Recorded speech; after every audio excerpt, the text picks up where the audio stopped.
Hello everyone and welcome back to my channel. और आज मैं आई हूँ एक बहुत ही खूबसूरत लोकेशन पर।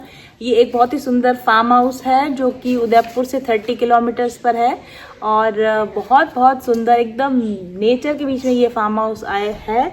और मैं यहाँ आई हूँ, मेरी बेटी का फैशन ब्रांड है शिवारा जो उसने अभी भी लॉन्च किया है, उसके लिए उसने अपना फर्स्ट कलेक्शन बनाया है और उसके फोटोशूट के लिए हम लोग यहाँ पर आए हुए हैं। और जब मैं यहाँ पर बैठी हूँ, उनका उधर शूट चल रहा है। अभी मैं पूरे फार्म हाउस का भी आपको विजिट करवाऊंगी, उसकी शूटिंग के कुछ क्लिप्स भी आपको दिखाऊंगी। और जब मैं अपनी बेटी के साथ आज यहाँ आई हूँ, फ्री हूँ, तो बात करना चाहती हूँ पॉजिटिव पेरेंटिंग के बारे में और कैसे आप अपने बच्चों को पॉजिटिव पेरेंटिंग के द्वारा उनके करियर में सपोर्ट कर सकते हैं, उनका आत्मविश्वास बढ़ा सकते हैं। इन चीज़ों पर हम आज इस वीडियो में बात करेंगे। देखिए, हर माँ बाप की तरह हम सभी चाहते हैं कि हमारे बच्चे आत्मविश्वास से भरे हुए हों, हमारे बच्चे समझदार हों और हमारे बच्चे एक एम्पावर्ड ह्यूमन बीइंग की तरह अपनी ज़िंदगी को जिएं। और एज अ पेरेंट हम क्या कर सकते हैं हमारे बच्चों को कॉन्फिडेंस देने के लिए, एम्पावरमेंट देने के लिए, इसी बारे में हम आज बात करेंगे। इम्पॉर्टेंट चीज़ जो मैं नोटिस करती हूँ है कि अगर आप अपने बच्चों के साथ में अपने बच्चों के लिए अच्छे पेरेंट्स बनना चाहते हैं तो सबसे पहले उनके और आपके बीच का भावनात्मक रिश्ता, एक बहुत ही मजबूत इमोशनल बॉन्ड आपका आपके बच्चे के साथ होना चाहिए। आपका बच्चा जब कहीं फंसे या उसको कहीं गाइडेंस की जरूरत हो तो उसको सबसे पहले अपने माँ याद आनी चाहिए, अपने पापा याद आने चाहिए कि हाँ, मुझे अगर गाइडेंस की ज़रूरत है, मुझे अगर सपोर्ट की ज़रूरत है तो मेरे पेरेंट्स के पास जाता हूँ, मेरे पेरेंट्स के पास जाती हूँ, वे डेफिनेटली मुझे सपोर्ट करेंगे। तो सबसे पहले अपने बच्चे के साथ एक ऐसा इमोशनल बॉन्ड बनाइए कि जब भी उनको किसी भी तरह की हेल्प की ज़रूरत हो, अच्छे और बुरे समय में वो आपकी तरफ देखें, गाइडेंस के लिए, प्यार के लिए, सपोर्ट के लिए वो आपकी तरफ देखें। ना कि वो ये सोचे कि अरे मुझे इस काम के लिए मदद की ज़रूरत तो है लेकिन मम्मी के पास जाऊंगा तभी डांट पड़ जाएगी, पापा के पास जाऊंगा तभी मना कर देंगे। आपके बच्चे के अंदर ये डर नहीं होना चाहिए, उनके अंदर ये विश्वास होना चाहिए कि मेरे मन में कोई बात आई है, मेरे मन में कोई आइडिया आया है तो मुझे सबसे पहले मेरे पेरेंट्स के पास जाना है, वो हर तरीके से मेरा सपोर्ट करेंगे। आपका बच्चा आपके साथ खुलकर अपनी बात शेयर कर सके, ये आपको अश्योर करना बहुत ज़रूरी है। और दूसरी चीज़ है बेशर्त प्रेम करना, अपने बच्चों को अनकंडीशनल लव करना। बहुत सारे माँ बाप जैसे हमने देखा, और खासतौर पे हमारी पीढ़ी के जो हम लोग जब छोटे बच्चे थे, हमारे माँ बाप मोस्टली हमको कंडीशनल लव दिया करते थे। अगर अच्छे नंबर आएंगे तो हमको प्यार मिलता था, अगर हमने क्लास टॉप की है तो हमें प्यार मिलता है, अगर हम अच्छा काम कर रहे हैं, अगर हमारी कहीं तारीफ हो रही है तो हमें प्यार मिलेगा। लेकिन अगर हमने नॉट सो गुड परफॉर्मेंस किया तो हो सकता है कि हमें कभी डांट डपट भी पड़ जाती थी। हमें झिझक होती थी अपने माँ बाप के सामने कि अगर हमने अच्छा परफॉर्मेंस नहीं किया तो हमारे माँ बाप हमें प्यार नहीं करेंगे। ये एक डर कहीं ना कहीं हमारे समय में तो होता था। अब जैसे जैसे समय बदल रहा है तो लोगों थोड़ा पेरेंटिंग स्टाइल भी बदल रही है, अब बच्चे उतना अपने माँ बाप से नहीं डरते हैं। कोशिश करें कि आपके बच्चों को आप अनकंडीशनल लव कर पाएं, वो आपके सामने झिझके नहीं और उनको इस चीज़ का एहसास हो कि मेरे पेरेंट्स मुझे प्यार करते हैं और बेझिझक प्यार करते हैं, बिना शर्त के प्यार करते हैं। तो जब आप उनके साथ में ऐसा प्यार भरा अनकंडीशनल लव बॉन्ड आप बनाएंगे तो डेफिनेटली आप अपने बच्चे के अंदर बहुत स्ट्रॉन्ग आत्मविश्वास, एम्पावर्ड सोल उस बच्चे को आप बना पाएंगे। हर एक बच्चा अपने आप में यूनिक होता है। ज़रूरी नहीं है कि दूसरे का बच्चा किसी सब्जेक्ट में कुछ अच्छा कर रहा है, दूसरे का बच्चा किसी गेम्स में कुछ अच्छा कर रहा है और आपका बच्चा उन चीज़ों में अच्छा नहीं कर रहा है। इसका मतलब ये नहीं है कि आपका बच्चा खास नहीं है, यूनिक नहीं। हर एक बच्चा अपने आप में यूनिक होता है, हर एक ह्यूमन बीइंग अपने आप में यूनिक होता है।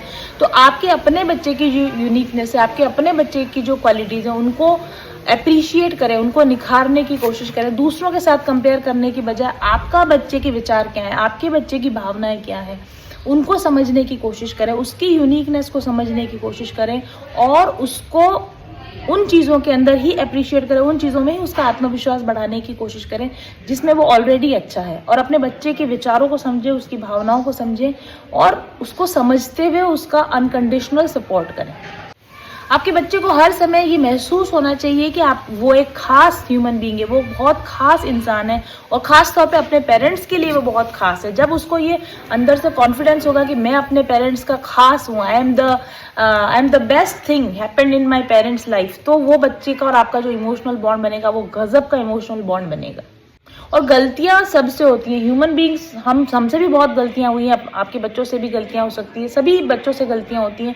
जब बच्चा आपका गलती करे तो उसको डांटे नहीं, फटकारे नहीं, उसको नीचा ना दिखाएं, बल्कि उसको समझाने की कोशिश करें और इस तरीके से उसको गाइड करें कि वो उस गलती को कैसे सुधार सकता है और कैसे उस गलती को रिपीट करने से बच सकता है। कभी भी अपने बच्चे की गलती पर उसको ना डांटें। अगर आप अपने बच्चे को उसकी गलती पर डांटेंगे तो अगली बार वो अपनी गलतियों को आपसे छुपाएगा, शेयर नहीं करेगा और उसको सुधार करने का मौका नहीं मिलेगा। तो अपने बच्चों की गलतियों पर उनको बिल्कुल ना डांटें, बिल्कुल नीचा ना दिखाएं, बिल्कुल कंपैरिजन ना करें, उनका बहुत सपोर्ट करें और उनको गलतियां सुधारने का मौका दें। अपने बच्चे की छोटी छोटी उपलब्धियों को सराहें। आपका बच्चा पैदा होते ही कोई आइंस्टीन नहीं बन सकता या कोई बहुत बड़ा काम करेगा तभी हम उसको सराहेंगे, नहीं, ऐसा नहीं है। आपका बच्चा कुछ भी काम, छोटा सा भी कोई काम अच्छा करे तो आप उसको अप्रिशिएट करें, उसकी छोटी से छोटी उपलब्धि पर, जो उसको भी लगता हो कि शायद कोई बहुत बड़ा काम उसने नहीं किया, लेकिन उसको हमेशा ये जताएं कि उसने बहुत अच्छा काम किया और वो इससे बेटर कर सकता है। इस तरीके से आप अपने बच्चे को अगर प्रोत्साहित करेंगे तो आप बहुत अच्छा उसके लिए एक सपोर्ट सिस्टम बनेंगे। और अपने बच्चों को जहां तक हो सके स्वतंत्रता देने की कोशिश करें, उनके करियर चॉइसेस के अंदर, उनके सब्जेक्ट चॉइसेस के अंदर, कहाँ सर्विस करना चाहते, कहाँ सर्विस नहीं करना चाहते, उसमें थोड़ी सी उनको फ्रीडम आपको देनी चाहिए। अपने बच्चों को डिसीजन मेकिंग करना सिखाइए, अपने बच्चों को उनके डिसीजन खुद लेने दीजिए, वो खुद डिसीजन लेके देखें कि हाँ ये चीज़ उनके लिए सही थी या नहीं थी। तो उनको गलतियां भी करने दें, उनको गलत डिसीजंस भी लेने दें, उन गलत डिसीजंस की वजह से आने वाले गलत नतीजों को भी के लिए भी तैयार रहें। अपने बच्चों को भी तैयार रखें कि जब आप अपनी लाइफ में कोई डिसीजन लेते हो तो आपके सारे डिसीजन सही नहीं हो सकते हैं, आप गलत डिसीजन भी लेना चाहिए, गलत डिसीजन लिए जा सकते हैं जिंदगी में। ऐसा नहीं है कि हमेशा सारे डिसीजन सही ही लिए जाएंगे और हमेशा सारे रिजल्ट सही ही आने चाहिए। तो अपने बच्चों को डिसीजन लेने दीजिए, उनके जैसे भी रिजल्ट आते हैं उसके लिए उनको भी प्रिपेयर होना सिखाइए और उसके लिए आप भी प्रिपेयर होइए। और ये ब्लेम नहीं करना कि हमने तो पहले ही कहा था, तुमने माना नहीं, अब देख लो, अब भुगत लो। इस तरह की टर्मिनोलॉजी का, इस तरह की भाषा का इस्तेमाल अपने बच्चों के साथ नहीं करना चाहिए। अपने बच्चों को गाइड करें कि हमारे हिसाब से ये सही है, ये गलत है। फिर भी अगर आपका बच्चा कहता है कि नहीं मैं ये करना चाहता हूँ, तो उसको फ्रीडम दीजिए कि वो अपने डिसीजन ले सके और उसके बाद उसका जो भी रिजल्ट्स आते हैं उसके लिए आप भी तैयार रहिए और अपने बच्चों को भी मेंटली प्रिपेयर कीजिए कि जिंदगी में गलतियां होती हैं, जिंदगी में गलत डिसीजन लिए जा सकते हैं और जिंदगी में हमेशा आपके इच्छा के मुताबिक ही रिजल्ट आए, ऐसा बिल्कुल जरूरी नहीं है। जब आपका बच्चा डिसीजन लेगा, गलतियां करेगा, उनसे सीखेगा, तभी उसके अंदर वो आत्मविश्वास डेवलप होगा, उसके अंदर वो पावर आएगी, उसकी सोल के अंदर वो पावर आएगी कि वो ज्यादा से ज्यादा, बेटर से बेटर डिसीजंस ले पाएगा और अपने डिसीजंस पर टिका रह पाएगा और अपने डिसीजंस की वजह से जो भी रेपरकेशंस आ रहे हैं, जो भी रिजल्ट्स आ रहे हैं, उनके लिए वो मेंटली ज्यादा प्रिपेयर हो सकेगा।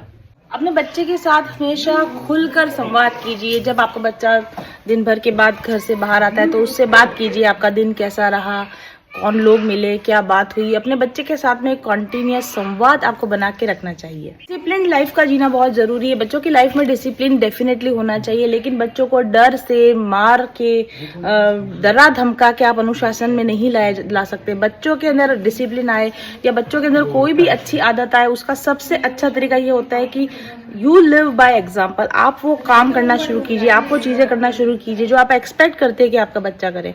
हाँ, ऐसा करने से एक दिन में, एक दो महीने में चीजें ठीक नहीं होंगी, लेकिन आपको पेशेंस रखना चाहिए। अगर आप चाहते हैं कि आपका बच्चा देर तक ना जागे, आप मत जागिए। आप चाहते हैं कि आपका बच्चा सुबह जल्दी उठकर अपना काम डिसिप्लिन तरीके से करे, तो उसके लिए आपको चाहिए कि आप तरीके से डिसिप्लिन में जीना शुरू करें। धीरे धीरे आपको देखकर ऑटोमेटिकली बच्चे के अंदर वो हैबिट डेवलप हो जाएंगी और आपको उनको डांटने, फटकारने की जरूरत नहीं पड़ेगी। हर बच्चे के लिए उसके पेरेंट्स ही रोल मॉडल होते हैं, इसलिए याद रखिए कि आप अपने बच्चे को कैसा बनाना चाहते हो, उसके लिए आप उसके रोल मॉडल बने, वो आपको देखकर सीख पाए, ना कि आपके बोलने से सीख पाए। अपने बच्चे की इनहेरेंट प्रतिभाओं को, अपने बच्चे की इनहेरेंट स्किल्स को सीखें। वो जिन कामों में वो ऑलरेडी अच्छा है, बाय बर्थ वो जिन कामों में अच्छा है, जो गॉड गिफ्ट टैलेंट्स हैं उसके पास, उनको निखारने की कोशिश कीजिए और उनको और बेहतर उसमें वो क्या कर सकता है उस पर उसको गाइड करने की कोशिश कीजिए। अगर आप एक पॉजिटिव पेरेंटिंग का एग्जाम्पल बनना चाहते हैं तो अपने बच्चों के साथ कम्युनिकेशन कीजिए, उनके साथ इमोशनल बॉन्ड बनाइए, उनको सपोर्ट कीजिए, अपने आप को सुधार कर अपने बच्चों में अच्छी हैबिट्स को इनकलकेट करने की कोशिश कीजिए, उनकी इनहेरेंट स्किल्स को संवारने की कोशिश कीजिए। और आपका बच्चा जिस भी फील्ड में करियर बनाना चाहता है उसको उस फील्ड में करियर बनाने दीजिए, उसको अपना डिसीजन लेने दीजिए और जो भी वो कुछ करना चाहता है उसके पीछे एक अनकंडीशनल सपोर्ट देके रखिए, तो डेफिनेटली आप एक बहुत ही अच्छा एग्जाम्पल सेट कर पाएंगे पॉजिटिव पेरेंटिंग के लिए। Thank you very much for watching.